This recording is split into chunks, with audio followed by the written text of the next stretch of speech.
Oui, et de la même manière, quelles seraient les postures qu'on pourrait adopter pour un enfant qui a justement du mal à se concentrer? Alors, Pour l'aider. oui, c'est vrai, en yoga, on peut effectivement aider à la concentration.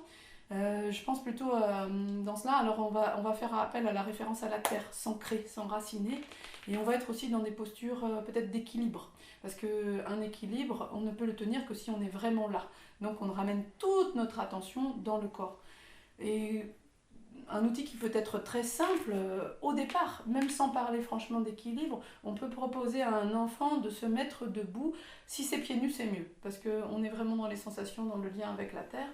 Et on peut lui proposer, s'il veut bien, de fermer les yeux. Et simplement là, de sentir ce qui se passe sous ses pieds, le contact avec la terre. Là, moi, je suis sur un tapis, donc je sens ce qui se passe sous mes pieds. Et puis, je sens aussi la répartition du poids du corps. Si je suis plus sur l'avant, sur l'arrière, comment ça se passe. Je sens tous mes pieds, enfin, tout le dessous du pied. Et puis, on peut proposer gentiment à l'enfant, toujours les yeux clos, comme un petit jeu, de voir s'il est capable de se balancer un petit peu vers l'avant, et puis un petit peu vers l'arrière. Sentir comme ça le passage du poids du corps, de l'avant à l'arrière. Là, on est présent, on ne peut pas faire autre chose que d'être là, concentré. Et de la même manière, si l'enfant est bien dans cette petite proposition que vous lui faites, pourquoi pas partir d'un côté, de l'autre, puis osciller. Et puis si vous sentez qu'il est bien dans cette proposition-là, pourquoi pas lui proposer de faire des cercles. Alors qu'ils vont voilà, jusqu'à ce petit jeu entre équilibre et déséquilibre. Enfin, des cercles, j'entends par là de relier tous les points que l'on a nommés. Voilà. Et ensuite, il y a un petit temps calme, les yeux clos. Hop, on se ressent. Et on a cette intention de devenir un arbre solide, campé dans la terre. Les paupières s'ouvrent. On peut laisser le regard, c'est assez aidant dans un équilibre de laisser le regard se déposer au sol, à quelques mètres devant vous. Vous proposez à un enfant de prendre un point fixe, par exemple, sur le sol. Et puis, le poids du corps, comme on l'a fait tout à l'heure, vient sur la jambe gauche.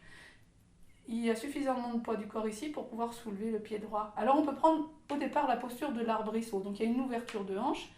Et le pied, par exemple, là c'est mon pied droit, vient se caler contre la malléole interne du pied gauche. C'est la posture de l'arbrisseau. Parce que les enfants, plus on est petit, plus on a du mal à tenir l'équilibre. On peut aussi tenir la main de l'enfant, faire avec lui. Hein. Si ça va, bah pourquoi pas monter un petit peu plus haut, le mollet, à l'intérieur du genou, à l'intérieur de la cuisse. Et puis pourquoi pas un peu plus haut encore. Donc là, on peut tenir la main d'un enfant, on peut lâcher, on peut expérimenter ça, mais l'équilibre demande d'être centré. Et puis pour les mains, alors les enfants, c'est assez utile que les bras soient comme un balancier, comme les branches d'un arbre. Après, plus on avance dans la posture, pourquoi pas avoir les mains ici devant le cœur, ou bien au sommet de la tête, ou bien un peu plus haut. En tous les cas, il y a un moment donné où on arrive à trouver suffisamment de stabilité pour prendre par exemple 3 respirations profondes. Si votre enfant est plus grand, s'il a la possibilité de le faire, pourquoi pas laisser son attention venir sur tout un côté du corps, sentir ce qui monte et ce qui redescend. Voilà, 3 respirations comme ça, dans la posture des bras que vous souhaiterez. Bien sûr, on relâche. Et puis en yoga, ce qui est important, ce que l'on fait d'un côté, on doit faire de l'autre pour avoir un équilibre au niveau de notre corps. Et c'est la même chose. Et là, on peut le faire. Peut-être l'enfant il va le prendre spontanément de l'autre côté. Ça ne tient pas forcément très longtemps chez un enfant. On ne cherche pas quelque chose de long comme chez un adulte. Là, moi, je prends mon temps parce que je vous montre. Mais un enfant, ça peut être beaucoup plus rapide aussi pour lui. Hein. D'accord. Donc la jambe, elle se met là où on souhaite, là où on est à l'aise. Et si on propose cette posture régulièrement, bah, petit à petit, on progresse aussi dans la posture. C'est aussi l'intérêt du yoga. C'est de petit à petit, on est en relation avec soi-même, c'est une histoire entre soi et soi, mais on sent que le corps progresse et qu'on a de plus en plus d'équilibre, de plus en plus de facilité à faire quelque chose. Et donc là encore, 3 respirations. Comme ceci, comme ceci et comme ceci, ou les bras ouverts. Mais il y a un moment où, si vous êtes par exemple avec un enfant un peu plus grand, s'il est possible, il amène son attention sur ce côté-là du corps en fait. Sur ce qui remonte, sur ce qui redescend. Avec l'inspire, avec l'expire. Ça, ce sont des postures qui amènent le calme, la concentration. Alors, je pense à une dernière que les enfants aiment beaucoup. C'est la posture qu'on appelle, c'est la posture en équilibre sur les épaules, que l'on appelle communément la posture de la chandelle.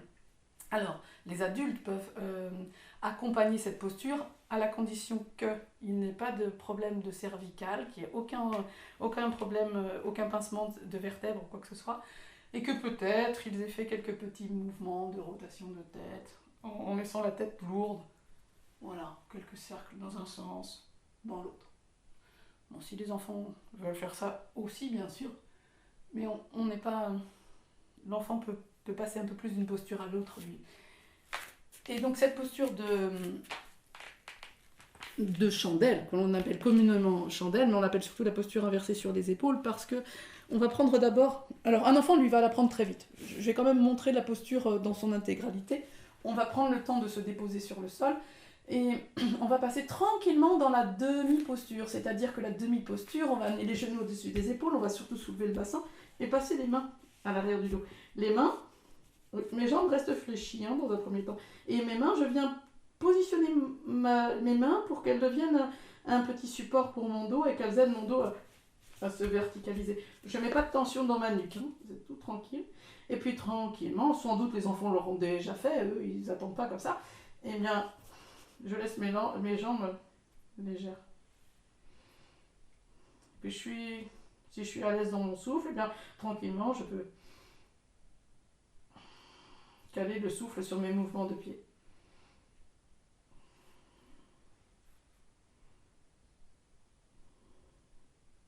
Donc on est bien, on reste, et puis quand c'est suffisant, on redescend dans la demi-posture, on prend son temps, on ne ramène pas tout de suite les pieds au sol.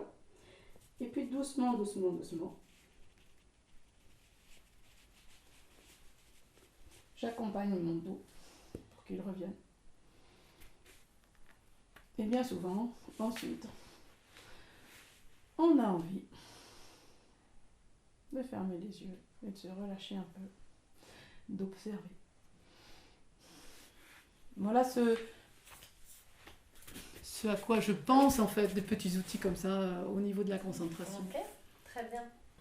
Merci beaucoup Laurence, c'était vraiment intéressant.